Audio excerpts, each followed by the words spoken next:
This is Linux Unplugged, episode 281 for December 26, 2018, our predictions episode.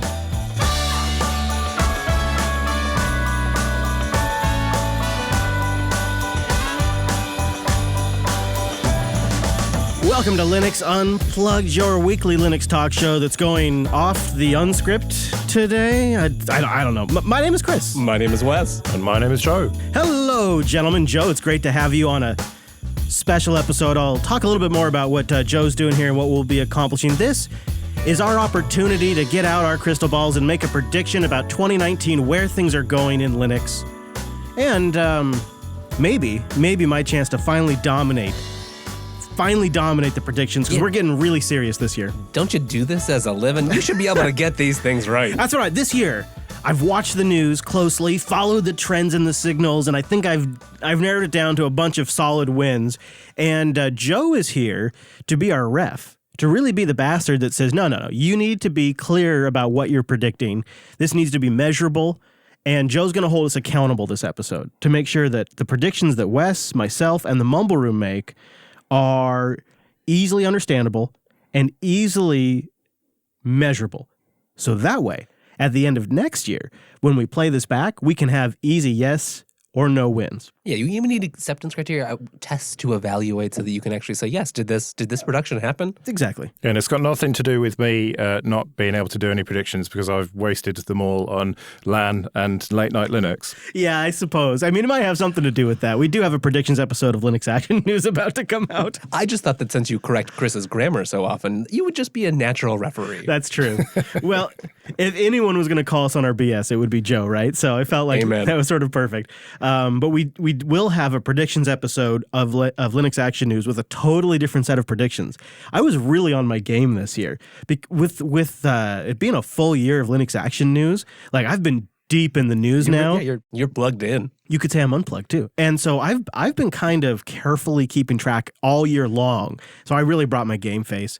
But it's not just us. Also here with their predictions is our virtual lug time appropriate greetings, Mumble Room. Hello, everybody. Good morning. Hello. Merry Christmas and Happy New Year. Happy holidays, everybody. See, we got Brandon in there. We got Mr. Nate in there, Bitten, and M. Manson, and Popey's in there, and Sean, and Simi, and the Drifter is also in there as well. And we got a few folks in the quiet listening. There is one stream, if you could tune into, that's like the most like real-time, high-quality stream, and that's our Mumble Room. So you can actually, we have a room in there if you just want to hang out in the quiet listening, if you got nothing to say. Direct to the studio connection. Yeah.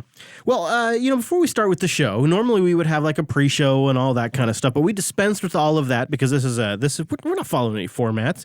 And I thought I'd start with you, Wes, because I'm pretty sure I know the answer for Joe. But did you end up getting roped into any tech support this year? Oh, yeah, just a little bit. But I will say I was very willing. My younger brother has just a couple of generations old HP laptop. It runs Linux pretty darn well, except it's got one of those Broadcom Wi-Fi chips. Wait. It already runs Linux? Yeah, it's already running Linux. How did this happen? So I'm doing Linux tech support. Isn't that great? That is really great. Like for me, the family tech support's always really bad Android devices and super old Windows computers. See, my trick is I just install Linux anyway. Like they just get it there. And then I say, it'll be a lot easier for me to help you if you just use Linux. I believe that's called the Chalaya maneuver. It very much is. Anyway, we were just able to pop it open. It was a little bit troublesome. There was some unfortunate screw decisions that HP made, but all in all, Okay. I bought an Intel chip that works way better with open source. Plugged it in, rebooted into Ubuntu. I think he's got 1804 on there right now. Recognized it instantly, and good to go. Now he's got solid Wi-Fi. So the process wasn't too bad aside from the screws. Did you Amazon that part? Did you buy it in person? Did you come with it? Like what was your process for getting the card? Well, actually I was able to look it up, and they had a Broadcom and an Intel OEM model for chips that they put in that model. So I was able to just go find one on eBay, and I shipped it to him, kind of saying like, you could learn something. Try to install this yourself. I ended up being roped into help, but I was more than happy. Nice. That is a ninja move. I mean, here's hoping that like most of the time, I've never had to do that before. I mean, I've always known you could, of course, but laptops these days are just good enough, and that makes me hopeful for 2019. Hopefully that's the first and last time I do it. Joe, I'm pretty sure I know the answer. Do you get roped into any kind of family tech support scenarios in the holidays, or have you successfully avoided all that? Well, I almost managed to successfully avoid my entire family, so that was a win. Bravo. But I did go and see my parents, and my mum was struggling to find her bookmarks on her iPhone, on Chrome on iOS, and she'd followed some guide and created like a folder within a folder within a folder. Oh, no. So she was kind of stuck in there, so I had to go back, delete that, and then I showed her how to do it. So we'll see next time I see her, probably in the new year. I'll go and see her and see if she's fixed that. But yeah, I can't believe the only tech support I did was iOS based, and I don't know anything about iOS. So I managed it though. That's pretty great. Okay, well, you're not going to believe my family tech support story. So first of all, my Christmas Day, after we got done with the kids early morning, we dropped them off with their mom, and the plan was to do nothing except for just slowly cook and watch Deep Space Nine. Oh, that sounds like the best day. It was really world. good. First of all, the season finale for season 5 of Deep Space Nine is really good. It's really, Oh, really you're just making me drill here. I'm on my way there. Yeah. Plus, we slow cook some meat, and that was really good too. But my mom talked me into coming down to visit. And she was, she next level manipulated me too. First, she got me to proudly describe my plans for having a super chill day. And then she comes in with the but my car just broke down sob story. Oh, no. And then comes in with well, hey, since you got nothing going on anyways, Oh, no. why don't you just come visit me real quick? And what do I say at that point? I put all my cards on the table. I can't say, sorry, Mom, I'm busy. There's no lies left. Yeah, she played me. She played me. I think she knows you pretty darn She well. does, and she knows she played me too. So I end up down there at Mom's house, and she's like, before you come down, I just want you to know I'm having this problem with my computer. I want to get access to my old data. I'm like, your old data? What do you mean your old data? Well, I got this older computer. And about 5 years ago, my mom, she got a new machine. Mm-hmm. And I'm like, oh, okay, all right. Well, what's the problem? Well, I'm plugging the drive in, and I can't get to my data. I'm like, okay, all right. Well, let's. So I get down there, and what I discover is that she has an old PowerPC Macintosh. Okay. That she is trying to plug into her son's, my half brother's Windows 10 PC. What? Plug in how? Well, she's got the power connector plugged in. no. But there's no IDE connector in the entire case, right? It's all SATA. His rig is all SATA, right? And it's an old IDE cable. So she's plugging it in and it's spinning up. And she knows enough to know, like, the drive's spinning and it's powered up. Oh, wow. And she knows enough. She's looking at the other ones, like, the connectors are small, but it's not showing up. I don't see a D drive, and I want to get to my files. Like, she doesn't know that's HFS. She doesn't know that's a total different connection interface, right? So I brought down with me one of these old toasters. Do you remember these, like USB toaster? Oh, yeah, you just dump a drive in and then... Yeah, and it's an old IDE toaster with a USB-B to USB-A. So I take the old ThinkPad down there that has a handy USB-A port, one of those quote-unquote legacy ports that nobody uses, and I plug it in. And, of course, GNU/Linux, and I got the HFS drive. I mount her new computer over the network, and I copy the data over for her. Beautiful. Yeah, it was, but just to go in there and, like, not quite knowing what to expect, and to walk in on this Windows 10 PC, which my mom has attempted to essentially take apart, and, like, the case is still open, and the drive's just hanging there by the power adapter, and it's slowly dawning on me what she's attempting to pull off, and my thought was, like, Mom, it just would have been easier to power up the old Mac, put it on the network, just copy the files over. Or put it on an external hard drive. Yeah, any of that, right? But, she just thought to her, like, it's a disk, it's a computer, it's the same kind of connector for the power. That's the level of knowledge that's, like, just enough to be very dangerous. Yeah. That just about describes it. So that was my holiday tech support experience. And I didn't plan to have any because I kept it pretty minimal. This is my most minimal family thing. I only went to 2 official family events, different family events. And I thought I had gotten out just completely unscathed, and then this came in at the last minute as a little twist. Well, you're a good son. It was pretty funny. These old Power Macs, like, they have these reflective mirrored drives. Oh, yeah. They call them the mirrored doors. And then it's got, like, these air intake vents, like a Cadillac, to, like, take in air to, like, cool the G4 processor. It's a ridiculous contraption, and it makes a lot of noise. It was a very loud Mac. It was a different era. But all right, that's not what we're here to talk about today. This episode is really about our predictions for 2019. We wanted to get it in 2018, firmly while still inside the boundary of 2018. So that way these are clean predictions Fair and fair. made before the year arrives. Now, to some of us, these predictions will seem a little obvious. To others, they're going to seem like long shots. What we decided to do this year was set some ground rules that we all have to play by. We're taking it serious this year. And I'm going to warn you. I apologize ahead of time. After much deliberation, we have decided to introduce a process. None of us like it, but it had to happen. First of all, we need a ref. That's Joe's role. Joe will be playing the role of the referee, keeping us on the straight and narrow, making sure that all predictions are measurable, making sure that the predictions are clear and specific, and Joe will be asking us at the end, after we debate them if needed, or need any clarification. Right, a refinement process when Yes. they're proposed to the group. Which is a friendly space, no judgment. At the end of that process, Joe will ask us to restate the prediction one more time, so that way it's clear and concise, and once the prediction is made final, it will be signaled with the final ding. That means prediction locked. And we will move on to the next one. No changing it. No changing it. It is in the official show record. Now, I'm very excited about this. Do you have predictions? Because they're not on the dock yet. I got them right here. I know, you sneaky jerk. I thought about keeping mine too. So, Mumble Room, you are welcome. I just have to ask, is anyone going to make the year of the Linux desktop prediction? Because if you are, we can just get that out of the way right now. Because let's be honest, Hands up. everybody wants that one. Does anybody in the Mumble Room want to make a prediction that is actually legitimately the year of the Linux desktop? Every year is the year to Linux desktop. All right, very fair. I mean, I think that's the answer we've all decided to go with that makes us comfortable at this point. We keep telling ourselves that. Joe, I think you can be the decider there. Do you think it's your call? Is that a prediction on Bittens, or it's every year is the year of Linux desktop? Doesn't feel like a prediction to me. No, anything to do with Year of Linux Desktop just gets instantly taken out of the equation, I'm afraid. We're not having it. We had to have that conversation. People listening, they want to know. We had to have that conversation. I do think there could be room for a Chrome OS prediction in this space, but that's not one of mine.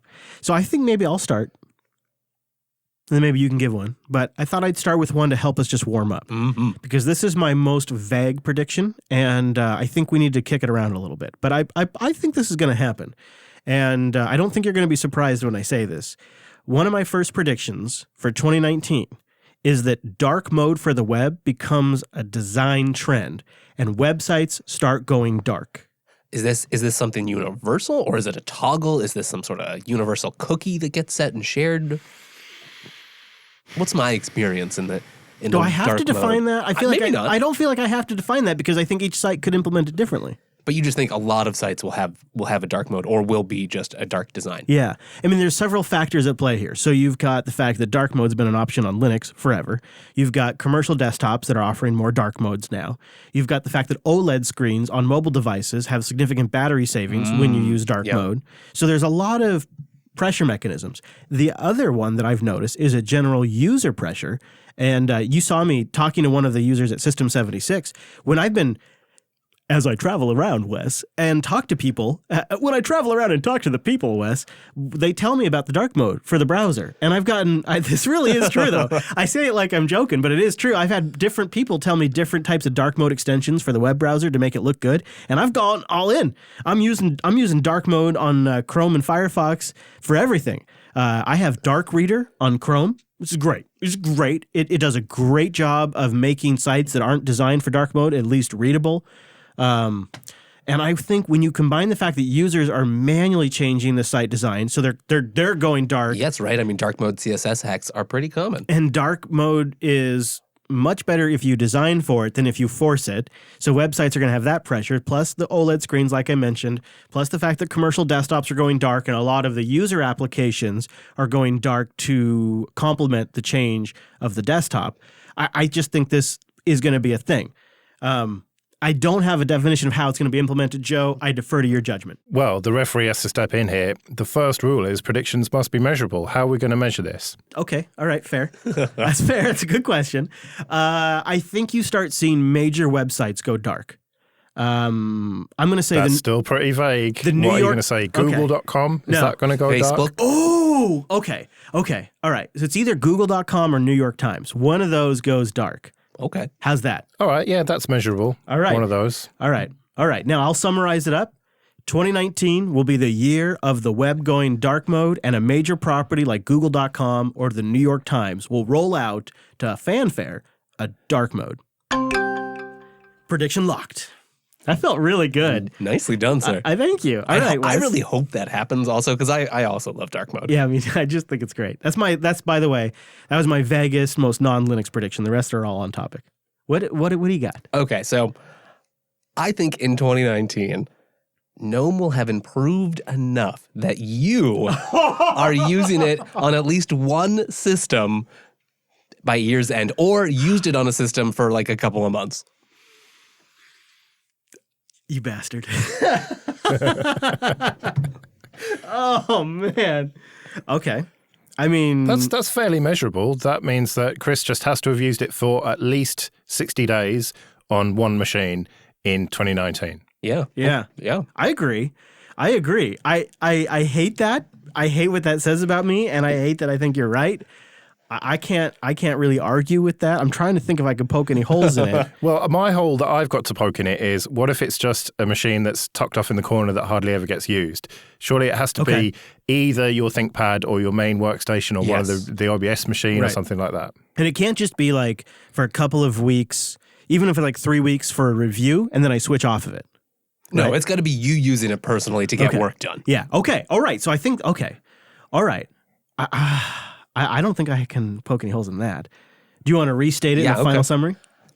I predict that in 2019, Chris is using the GNOME desktop on at least one production machine for 60 days or longer. All right, prediction locked in there, and I think that has a high chance of success. It's funny. All right, Mumble Room. If anybody wants to jump in with a prediction, go ahead. I have one. All right, Popey, go ahead. In 2019, Apple will announce and ship a non-x86 based MacBook line of computers. All right. Okay. Meaning specifically ARM. Yeah. Their own ARM sauce. What, not RISC-V? Come on.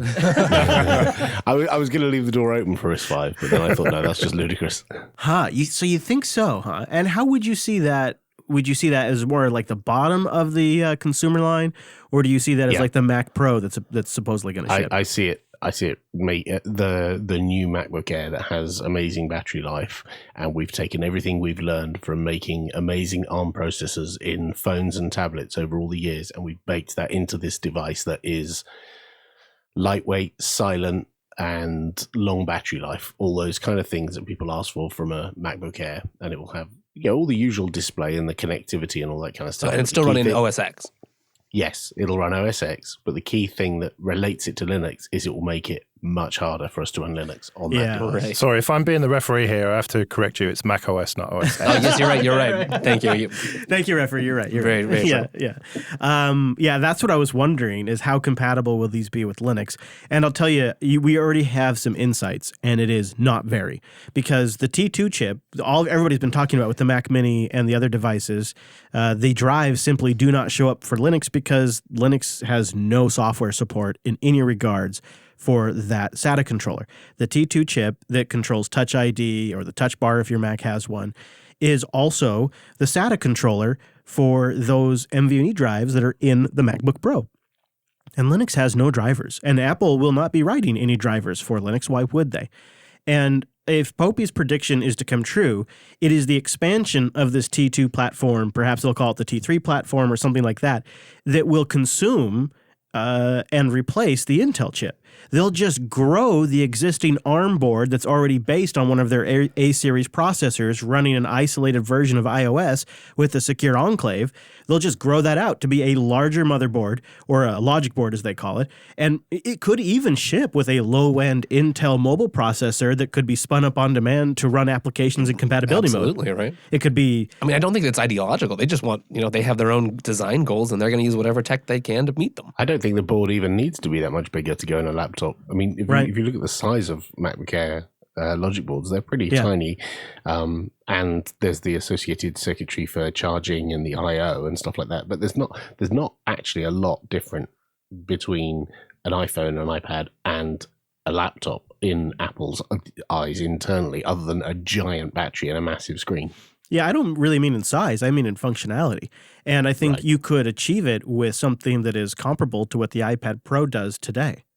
Yeah, exactly. I think we need a bonus point here for what it's going to be called. So let's all speculate on what this new product's going to be called. I'm going to predict the MacBook Helium. I think to make it normalized, they'll just call it the new MacBook Air. Yeah, I think it will just be a continuation of the MacBook Air line. Yeah. Okay, well, this is all pretty specific, but the ambiguity there is whether or not it's going to have an x86 chip as well that'll be secondary, like the ARM chip's secondary now. Pope, are you saying it's going to be pure ARM with no x86? Yes, pure ARM, no x86. It will be a non-x86 laptop. Right. So you need to lock that in then. Let's have it in a nice, editable chunk, very succinct. In 2019, Apple will announce and launch a line of laptops called MacBook Air, which will feature ARM-based processors and no x86 processors. Prediction locked. There we go. We're doing great, guys. Excellent. Thank you for your contributions. That was a good one. Yeah, because I could totally see that happening. Before the iPad Pro with Lightning, maybe not. But now with the iPad Pro that has USB-C, I feel like I could see that. All right, you ready for my next prediction? Ooh, all right. Lay it on us. My next one that I'm not as confident, I kind of go up in confidence as I go, but my next one is Clear Linux has a great 2019 by just about anyone's measure. It will see specifically more press coverage and more coverage of using Clear Linux as a desktop operating system. Now, obviously, you covered it on one of your shows. It doesn't count. Oh, really? Okay, fair. All right. Excluding Jupiter Broadcasting's coverage. Can we exclude Phoronix's coverage as well? That's. Here's the thing: it's kind of a bet on the fact that Ike's back in there, and that they're starting to talk about it more, and that they're sort of solidifying their open source software group and getting them out there talking more. I feel like Intel is trying to make a play to keep relevance in the data center while they're still relevant, and Clear Linux is a key part of that strategy. Right, so referee time again. Although I do agree with you that it is going to be a great year, we're going to be talking about Clear Linux a lot more, but that's not measurable. We need some quantifiable thing. I don't know how you could come up with it. Is it a certain number of articles, or is it being featured on a certain website? How high it is on DistroWatch? Yeah. No, that's There's never a good gonna be random it. chance it'll just happen. Yeah, that's never going to be it. I was thinking articles, but I don't know, again, how to exactly measure that other than we have a sense of how much things get covered because we watch it on a day-to-day basis. But I don't have like a spreadsheet where every time I see a Clear Linux story, I tick another number in the column. So I'm not quite sure how to measure that one. Well, don't make me throw this out then. I mean, it could be throwable. It could be. Wes, can you think of a way we could measure it? What about like an article? See, the thing is, anything I say could influence that blogger not to do it. You know, like if I say so-and-so will write a post about setting up Clear Linux as the ultimate desktop, they may not do it just out of spite because I said it on this show because they're bastards like that. I mean, you could just set like a certain number of articles from we can blacklist some sources, Phoronix or whatever, us Phoronix. I think the specificness of Phoronix needs to be mentioned just because they're a very pro-Intel mouthpiece, if you like, and will post about Clear Linux at the drop of a hat. Okay, how about this? 5 articles about Clear Linux in the server space and in the desktop space that are not Phoronix and not on this show. Good? Are we good with that? What do you say, Ref? That seems to me a little bit too low, really, because if you looked at how many articles there were over the last year, it's got to be more than 5. You think so? Okay. Now, you could say something of a certain caliber, right? Like if it was like an R's or something of a, like a mainstream article more so than a Linux world article. Like 5 on Ars Technica, that would do. That's not going to happen, though. That's not going to happen. Well, yeah, Ubuntu doesn't even get 5 on Ars Technica. They might get 5. Barely, they might get 5. I mean, okay, how about 50 50 across the industry that's not Phoronix and not Linux Unplugged.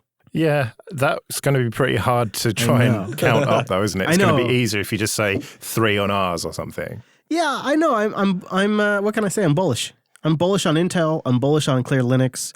I think a lot of people on Linux are looking for specific types of optimized performance, and they have workloads where they need to eke every bit of performance out of a machine that's sitting in their rack.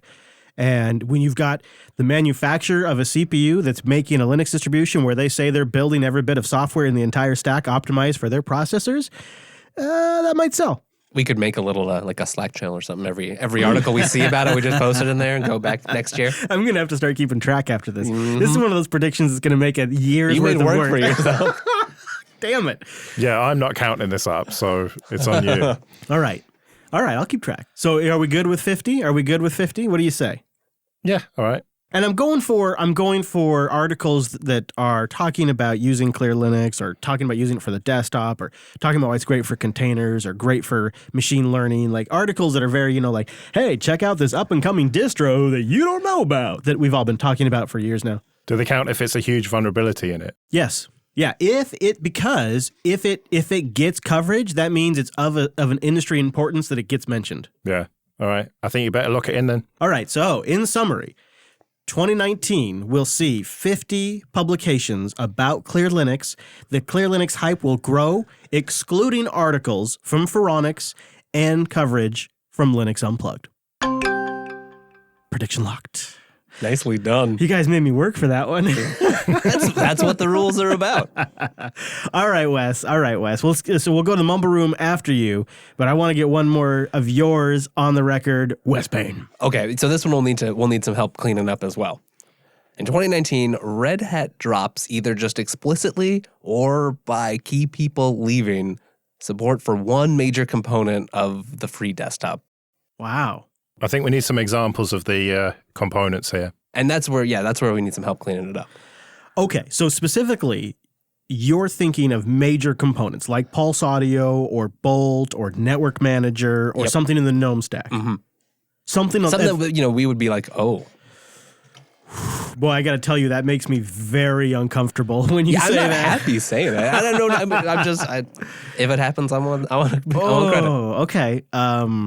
All right. So what do you think, Ref? How specific does Wes need to get in this? Because this is one of those where there's a lot of room, even for a project just to be end of life because it's the end of the project. Yeah, I think this is a little bit too vague. I think you're going to have to lock it down to, I don't know, maybe pick 5 or 6 actual examples of it and say that one of those is going to go away because there's just too many aspects here. Like a range of 5 projects. Okay. Well, let's. Okay. So, I mean, that's tough because, like, you could say systemd, but then there's so many things, like, underneath systemd that could technically qualify. There's also aspects of Wayland to consider. Mm-hmm. Yeah, and what happens if they drop Pulse in favor of Pipewire, for example? Well, and this, really when you zoom out, this is why the IBM purchasing Red Hat news was so big specifically for us and our audience because there's so many projects that Red Hat does manage as part of a comprehensive desktop support that we don't really talk about very often. There's a lot of free desktop components that are just maintained by Red Hat for years now that we just all rely upon and don't really think about. And so when you start talking about some of those going away, what you're talking about is one of the pillars of the Linux desktop going away or transitioning away. And that makes me really uncomfortable. You're squirming over there. I am. I just want my stuff to work. Okay, so Network Manager. Let's do Pipewire. Sure. Okay. Stratus. Yeah, Stratus. We could say that. That's 3. Okay. What else? Bolt. You said. Yeah. That's kind of small. You also, it feels like Bolt and FWFD and the LVFS stuff has like no chance of going away. Like that stuff's that's more important than relevant ever on right the now. server. So.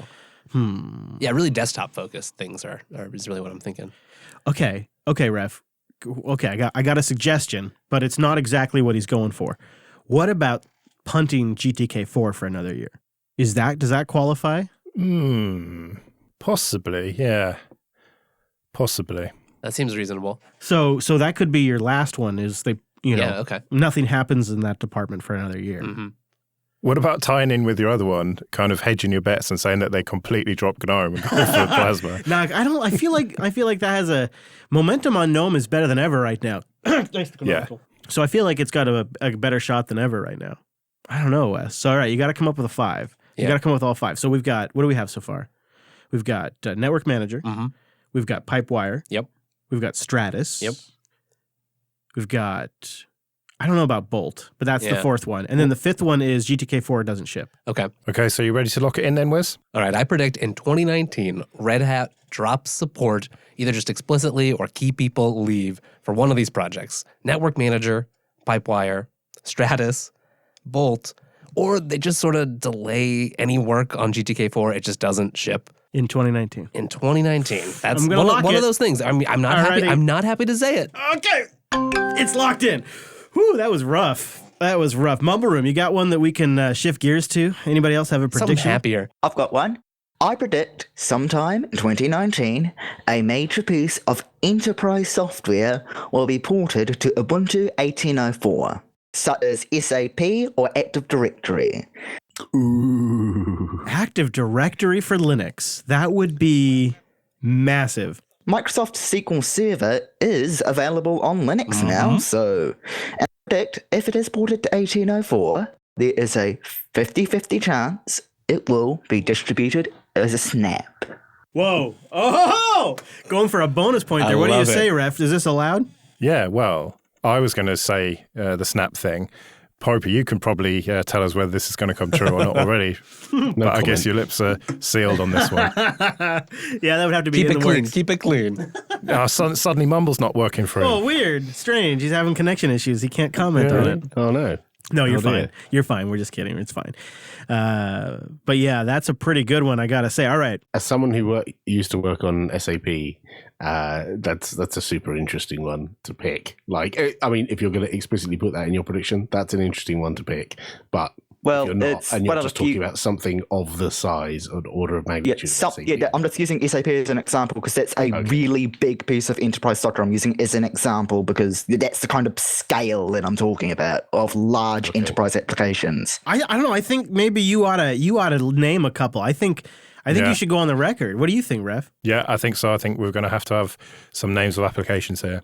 I think SAP's a good one. I think SAP, Active Directory, I think those are good ones. I think a great, well, not necessarily SAP. Like SAP is pretty vague because there's multiple applications. I think a good benchmark would be like SAP HANA. All right. So what do you say, Sean? Can you summarize that up to lock it in?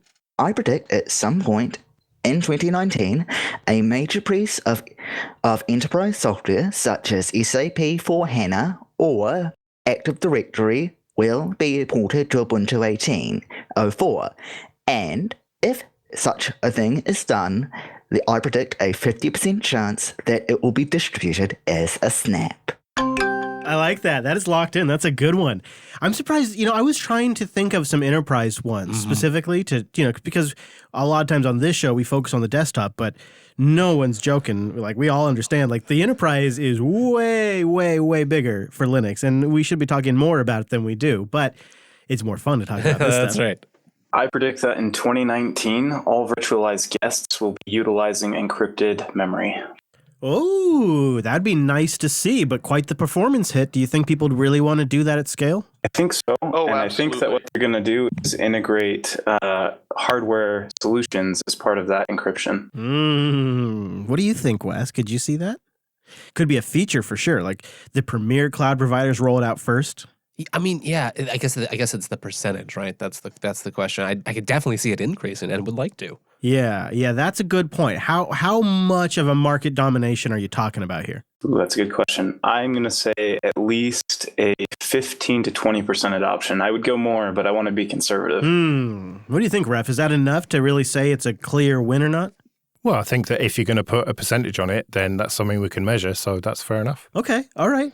Ref says it's good. All right. I guess we lock it in. All right. Go ahead. Sum it up, Drifter, and lock it in. I predict that in 2019, that 15 to 20% of enterprise virtualization will utilize encrypted memory. That's a good one. That's a really, really good one. A couple of good enterprise ones there. Nice one. I hope that one does come true. I think out of all the ones we've done, the one that I hope for the most is that. Yep. All right. I think, is it my turn? I think so. it is. This one I get a little nervous about, and I'm almost positive it's going to happen. Fuchsia app development will begin in 2019, taking advantage of existing Android tools such as Android Studio and the Android emulator to build software for Fuchsia that runs on Android and Fuchsia at the same time. Isn't that already happening? Is it? I don't know if it is. I know that I follow the news very closely, and there's indications that it may be in the works and that certain components are showing up in repositories, but I don't know that it's actually going to happen. Those repositories, as we record right now, are empty. So are you talking about internal to Google, or are you going to go out and say I'm saying external app developers? I don't know if it's like a Google I.O. level announcement or if it's a smaller soft launch style thing, but I'm saying if you have Android Studio, by the end of 2019, you can start building Fuchsia applications. Well, yeah, people will be able to do that, but are you predicting that people will be doing it, or just that the ability will be there? Oh, absolutely both. Absolutely both. Yeah. I mean, you just take it as a given, but there's really nothing locked in at this point that any of this happens in 2019. Google could take another year to soft build this thing and experiment with more devices, and they could maybe announce it in 2020 for all we know. Like, there's really so this is one of these things about these predictions. When we sit at this point in the year, we have a recency bias, and we think things are a bigger deal than like the things at the beginning of the year. And I point to how excited we all got, me specifically, about Bitcoin last year, right? Because Bitcoin just seemed like a foregone conclusion at the end of last year that it was going to be huge. And now, as we record, it's at $3,806.93. Not that I'm keeping track. And it really was a huge flop, but we would have taken it as a given at the end of last year. So I'm not so sure Fuchsia is necessarily a given when you take the whole year in context, but I'm going out on a limb and I'm saying, a limb, what is it? A ledge? Out on a limb. Limb, thank you. I'm going out on the limb. What? No. Limb is a lunar module. Never mind. I'm going out on the limb, not the ledge. I'm taking a risk here. And I'm going to say that developers will be creating Fuchsia applications and running them in emulators and getting ready to ship them on Fuchsia devices. How do we measure that? Well, we'll start seeing Fuchsia applications show up. We'll start seeing... How many? Well, so first of all, Google will have to make an announcement that it's go time. Okay, right? So that'll be a clear announcement. indicator, Okay. I think. Do you think this will show up in a beta of Android Studio in Yes. 2019 or a final release in 2019? Maybe just Like the a next supported release. release. Yeah, Right, just okay. really soon. Yeah, like really soon. Like maybe not the next release, but the release after that.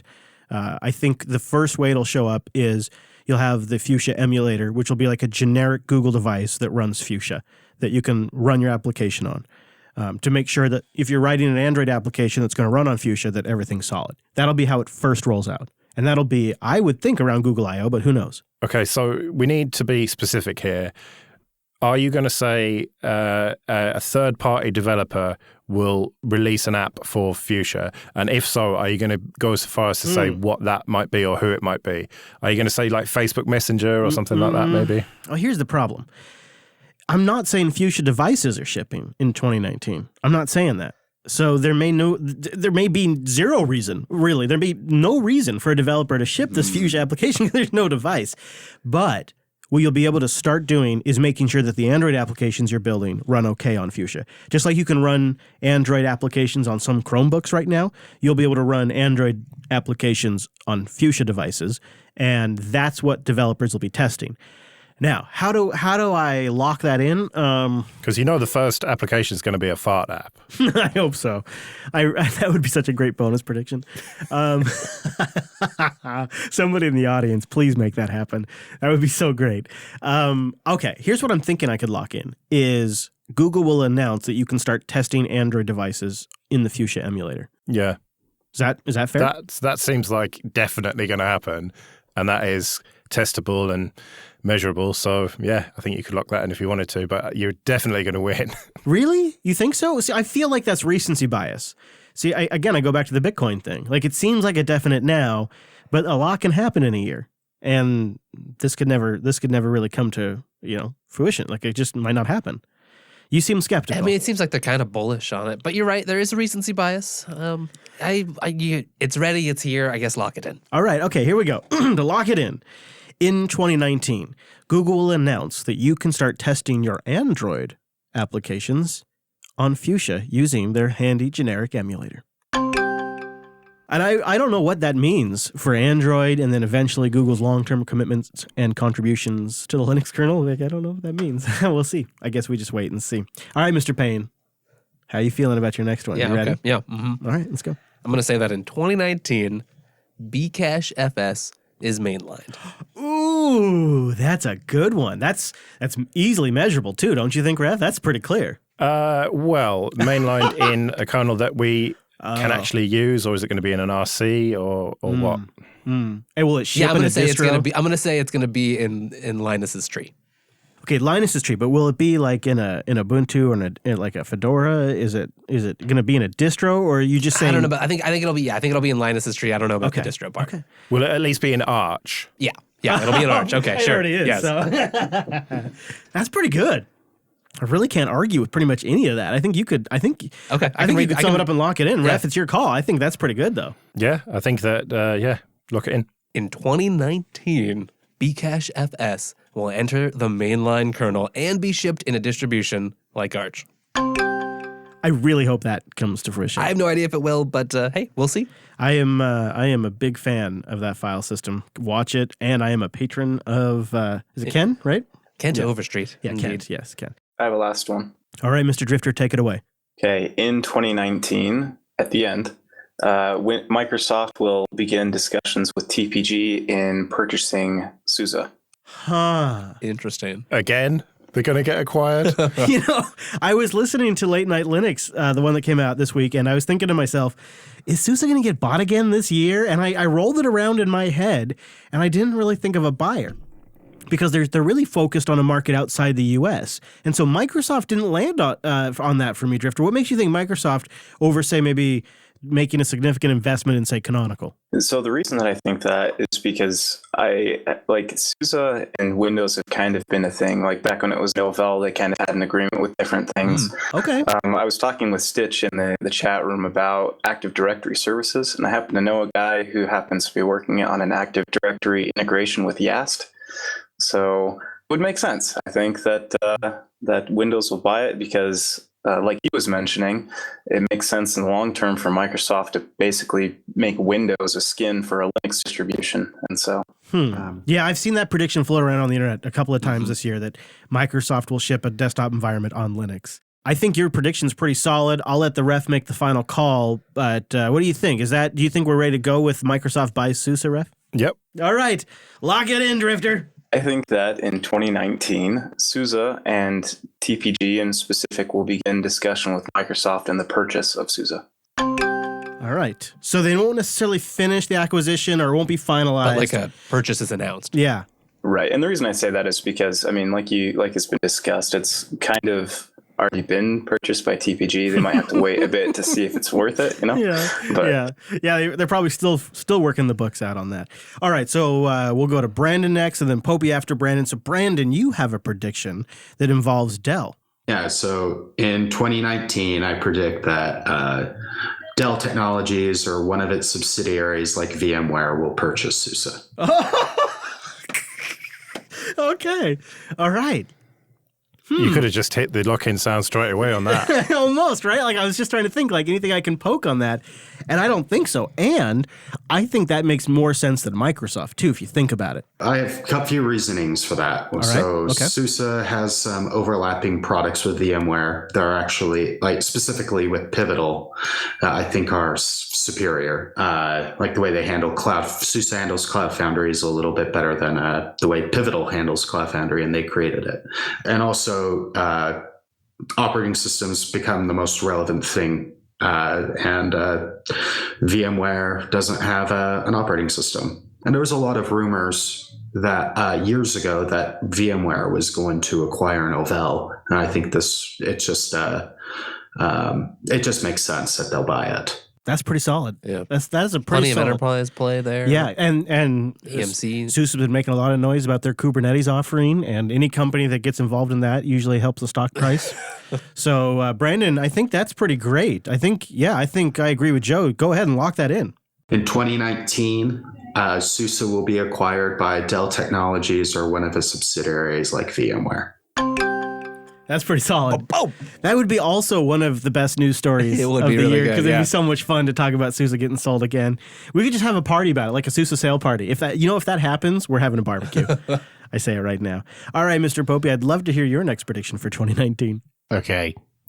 In 2019, I predict 3 AAA titles will withdraw plans for having a native Linux port of games, and they will instead support Proton. Just a news story out today about Proton getting even more support for more Right. titles. So does this mean titles that have already announced that they're going to be on Linux, or what? It'll be ones that are either in early access or beta or almost out, but not quite, or planned to go out in 2019. So that was their launch window, was 2019, and they're not going to do Linux. They're going to do, or they were planning to do Linux in the future at some point, but whatever plans they had for Linux will be shelved, and they'll use Proton instead. And how exactly are we defining AAA? Large, big budget companies that you've heard of, not tiny. So not a indie developers. Kickstarter. No, these are like reputable companies. I'm as an example, like EA and Bethesda and those kind of names that you've heard of, rather than some guy in his bedroom. And I have to say, Proton is shockingly good. I've been playing the hell out of No Man's Sky again. Such a fun game for me, and it's just don't even notice it. I wouldn't even know it's not a native port. That's pretty good. Yeah, this makes sense. I was trying to come up with a Proton Steam prediction, and this is better. Yeah, you got a number, you got a specific action that happens, and the logic for why that action happens. I think I agree with. All right, Mr. Popey, I think it's safe to lock that one in. Okay, in 2019, I predict 3 AAA titles from well-known publishers will either push back their Linux port or withdraw their Linux port, but instead use Proton to support their Linux users. Now, I had an outlandish Proton-based prediction, which is going to be in the next Linux Action News, but I'm not going to spoil it. Oh, I look forward to that. Okay, Bitten, I'd love to hear your next prediction. My prediction is Canonical will get IPO'd in 2019. Ah, there's our first solid Canonical prediction. It's nice and concise, Ref. What do you think? Yeah, I think you can lock that straight in. So my prediction for 2019 is that Canonical will get IPO'd. I'm surprised nobody else has made that prediction yet. I think we were all shying away from Yeah, it. you know what? It's not on my list either. I just, but you almost kind of hope it happens because, damn, they're working hard. If not, maybe some interesting investment news or something like that. Well, I'll jump in with my last prediction now, and that is that Linux sees big market gains in virtual desktops. It's the year of the Linux virtual desktop as major cloud providers go mainstream with their virtual desktop cloud offerings. So you mean like a cloud desktop? It's in a browser? Browser, some sort of Citrix session, any kind of thin client, but you remote in, you get a full Linux desktop, and it becomes a mainstream workflow. And I know this has been brewing under the scenes for years now. I know a few listeners that use a virtual desktop. I've experimented with a couple of different options. But in 2019, every major cloud provider is going to roll out their virtual desktop, even Microsoft, roll out their virtual desktop, and it will be predominantly, maybe with the exception of Microsoft, Linux desktops. Now, although, again, I agree with you on this, it's not measurable. We need some specific details to measure this by. Okay. You knew this was coming. These are your rules. You know, it'd be really fun is if DigitalOcean rolled out A virtual desktop? wouldn't that be awesome? Yeah, you can do it with X2Go at the moment. Yeah, we're all rolling our own Oh, anyway. you can roll your own for sure, yeah. So Citrix today already supports Linux virtual desktops, and so does VMware, and so does Red Hat with Red Hat virtualization with using Spice. So if you're saying a cloud provider, so maybe a better prediction would be a major cloud provider such as AWS will be supporting Linux virtual desktops. Well, they already have something now, and I've used it. But what I'm talking about is it becomes a mainstream option. So you're a business that's rolling out desktops. And the more I talk about it, the more I realize it's not that measurable. I feel like I need to go specific. I need to name like a specific provider. And I'm tempted to either say an Azure Linux desktop or a DigitalOcean Linux desktop. And I don't know which one I should go with. You could do both, I guess. Yeah, you can hedge your bets as long as you say them both in your lock-in. I mean, all right. I mean, I was really confident. I'm confident about the virtual desktop market because because I read some white papers. But they convinced me that like the market for virtual desktops is going to be good in 2019, and then like in 2020 and 2022, it's going to be really good. So that was what I was trying to base the prediction on, is based on just reading those white papers.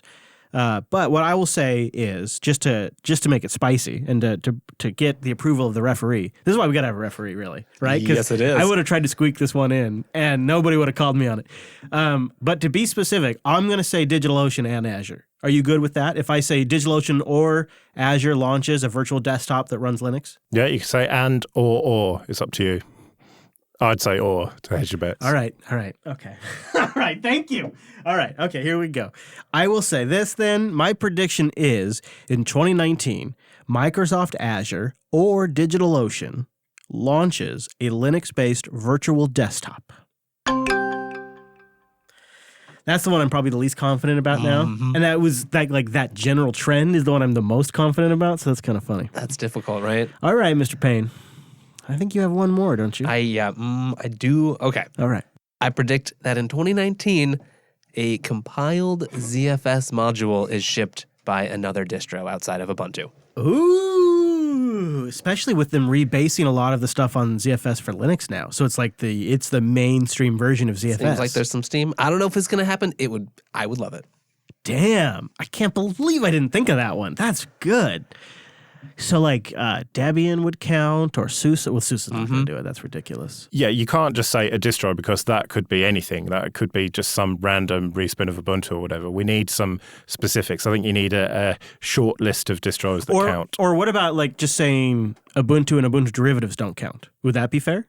Maybe. Or like a minimum user size or something. Because again, I'm not trying to count like a tiny bespoke distro, but something with like that exists now, that's an established distribution. But Clear Linux is a bespoke distribution, and if it shipped it, I think that would be considered a win. Okay, it's kind of bespoke, but I mean bespoke like some person on the internet who's not worried about lawsuits. You know what I mean? Like if you just put some binaries on a DigitalOcean server somewhere.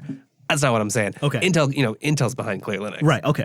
All right. Are you saying a distro that has corporate backing then? Not necessarily, but just like an established mainstream distribution. Yeah, so Arch would count, for example. Arch, Debian, whatever. Again, I don't think those two will do it, but those are examples of. Boy, it'd be a hell of a thing if Debian did it. It would be, wouldn't it? It would really be a hell of a thing. I'd love to see that. I think that we need a list of distros, Wes, I'm afraid. Okay. I think you're going to have to come up with 4 or 5. Yeah, SUSE is not going to do it. They're all in on ButterFS with that thing. So True. That's not going to happen. Ubuntu's already Red doing Hat's it. not going to do it, are they? No, Red Hat's not going to do it. No. Damn, Wes. Okay. So should we? I mean, how do you? Okay, I'm just thinking about. I don't this. know what you've got left after that, really. Well, I'm looking at. Let's look at Distro Watch right now. So we need to be clear. Would Manjaro Linux count? Yeah, that would count for me. Okay. What about Solus? Yeah. Really? As I say on the Ubuntu podcast, #awkward. Yeah, I don't know if that one. I mean, What about Void? What about Anagros? Yeah. I feel like Anagros and Void do count. I feel like Anagros, Mangia, even though it's, I think that would count. Boy. What about something like Kali, which is more of a live environment? But what if they decided to use ZFS for like a boot environment or something? Could you not specify a distro that's been around for more than N years? So that gives it a heritage and it's established rather than one of these fly-by-night distros that's just a wallpaper change. Will you accept that, referee? Yeah, what do you think? Yeah, I'll accept that. Okay. So like a 3-year window. Sure. That's interesting. All right. What do you say? Yeah, so older than 3 years. So a distribution older than 3 years ships a precompiled ZFS Boom. All right. kernel. All right, lock it in, Wes. In 2019, a Linux distribution older than 3 years will ship a precompiled ZFS Linux kernel module. I like that. Now, older than 3 years in 2019 or older than 3 years now? Oh, don't complicate it. No, dang it. Sorry. As of the start of the year. I only realized that after you started saying No, it. That's pretty good. clarifications are good. That's it. That was a thought-provoking one, though. I like that. I like that as a thought exercise. Like, who else would be left to do it? And it does seem like it's a long shot, but them rebasing on ZFS on Linux is the best indicator of, like, once that becomes like the mainline version that the project considers upstream, Yeah. you're more likely to start deploying Someone that. small enough kind of bets that if someone's going to get sued, it'll be canonical. Well, now we're all on the record. We've locked it in, and my intention is to review this next year and see how we did. I felt going into it a lot better than I did on the other end of it. I have a sneaking suspicion that about this time next year, we're going to look like fools. Maybe. And Definitely. But that will be fun, and we're going to get to review it, and maybe if we keep doing it, we'll get better. It's been a pretty awesome 2018. You know, I always debate every single year if I should set a New Year's resolution or not. And the one thing that really stops me every time is around this time, I look back at the year and I go, holy shit. Like, I would not have expected that we would all be working now for Linux Academy. I'd have a day job. You guys would be part of the team. Are you kidding me? That's amazing. We have a world-class editor/referee known as Joe Resington now on our team. I had no idea that I'd be getting swole this year either. Right. Yeah, Joe's even inspired me to go to the gym a couple of times a month. Yeah, I know. That is amazing. Yeah. Wow, what a positive influence on the shows and on you. He's going to be ripped for Linux Fest Northwest. It's going to be a hell of a thing. You know what I mean? Like Joe and all of us at Linux Fest Northwest, with me going to the gym a couple of more times before then, and Jim and Joe going all the time. It's going to be great. We can all enjoy it all over some hard cider. Also, we just have a few things in the works. I'll just say for 2019. We're going to be upgrading and improving the live stream with multi-bitrate options and getting our stupid audio stream working That's again. right. So Finally. it's very, very close. And we have one more holiday-ish episode. That'll be next week on the 2nd. We're doing our hopes and reviews. So we'll look back at 2018 and, like, when you look back at the year, what major stories really jump out at you? And try to look back at the whole year and what really kind of is the things now with some perspective that really stand out. And I'd love to have you join us in the Mumble Room or in the IRC room. We do it at 2 p.m. Pacific, but jupiterbroadcasting.com/calendar gets it converted to your time zone. You can join us in the IRC or you can join us in the Mumble. And I'd love to have you in the Mumble because then you can get it in the show. You can join our virtual lug and you can hopecast for what will happen next year in the open source This is world. the time to kind of get excited about all the great things that happened this year and the things we hope can happen in the future. Absolutely. And talk about the major things that bent the universe in 2018. So I love those episodes. We get to do them once a year, and that will be the day after New Year's. We'll be doing it live, and we'd love to have you at jupiterbroadcasting.com/calendar. Get it in, get it on the record. We won't be locking it in per se. It'll be more just reminiscing and chatting about it. But that wraps up this special holiday episode of the Unplugged program. Thank you so much for joining us. linuxunplugged.com/281 for show notes and links to the things we talked about.